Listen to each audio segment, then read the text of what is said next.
بسم الله الرحمن الرحيم.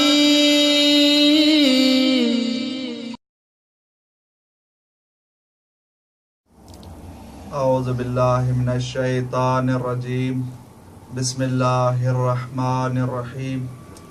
الحمد لله رب العالمين والصلاة والسلام على رسوله الكريم. أما بعد.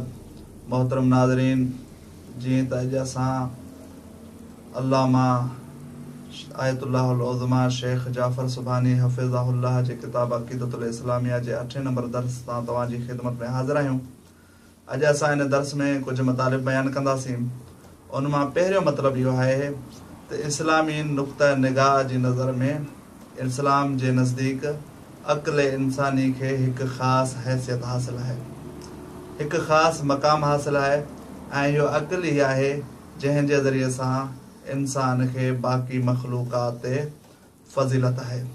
इन ई लाइ जॾहिं अव्वल इस्लाम में बाद माण्हुनि खे इस्लाम जे लाइ चयो वेंदो हो, जहिड़े नमूने सां अबू जहल, अबू सुफ़ियान वग़ैरह खे हू चवंदा हुआ त असां पंहिंजे आबा व अजदाद जे दीन खे कीअं छॾियूं, त उन ई वक़्तु क़ुरान में सरी हुकुम आयो त तव्हां पंहिंजे आबा व अजदाद जी दीन खे छॾियो, तव्हां पंहिंजे अक़ुल खां कमु वठो।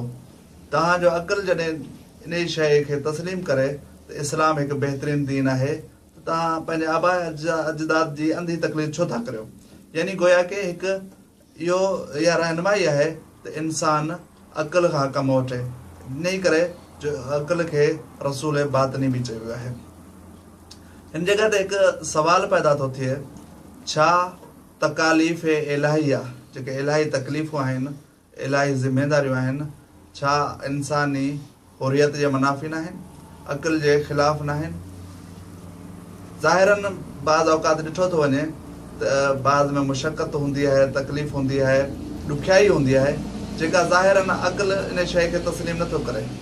लेकिन अगरि उन्हनि जी जिन जे जवाब में इहो ई चयो वञे थो, अगरि इन्हनि तकालीफ़ खे गहराई सां ॾिठो वञे त ज़ाहिरन इहा थोड़ी मुशक़त हूंदी आहे, इन खे अंजाम ॾियण खां इंसान वॾी मुशक़त खां बचे थो। जहिड़े नमूने सां अगरि कोई शख़्स कंहिंखे क़त्ल करे विझे त शरीयत में क़ातिल खे सज़ाए मौत आहे, यानी क़िसास तौर उन शख़्स खे क़त्ल कयो वेंदो। मक़तूल जो वारिस, पुट, भाउ वग़ैरह उनखे क़त्ल कंदा।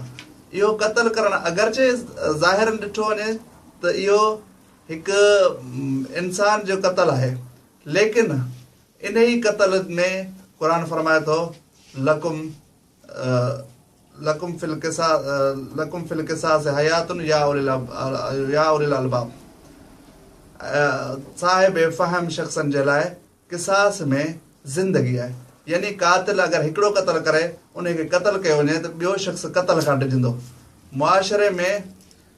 मुआशरे में क़त्ल जी सज़ा क़त्ल इन ई लाइ रखी वई आहे ताकी क़त्ल घटि थी वञे। ऐं आख़िरी मतिलबु इहो आहे त हुरियत इंसान जी तक़ाज़ा आहे त दीन में का बि ज़बरदस्ती न हुजे ऐं दीन में इंसान आज़ादु हुजे। जहिड़े नमूने सां क़ुरान में इरशाद आहे त हर इंसान आज़ादु आहे, ला इकराह फी दीन, दीन में का बि ज़बरदस्ती कोन्हे।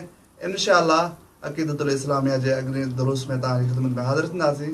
वस्सलामु अलैकुम वरहमतुल्लाहि वबरकातुहू।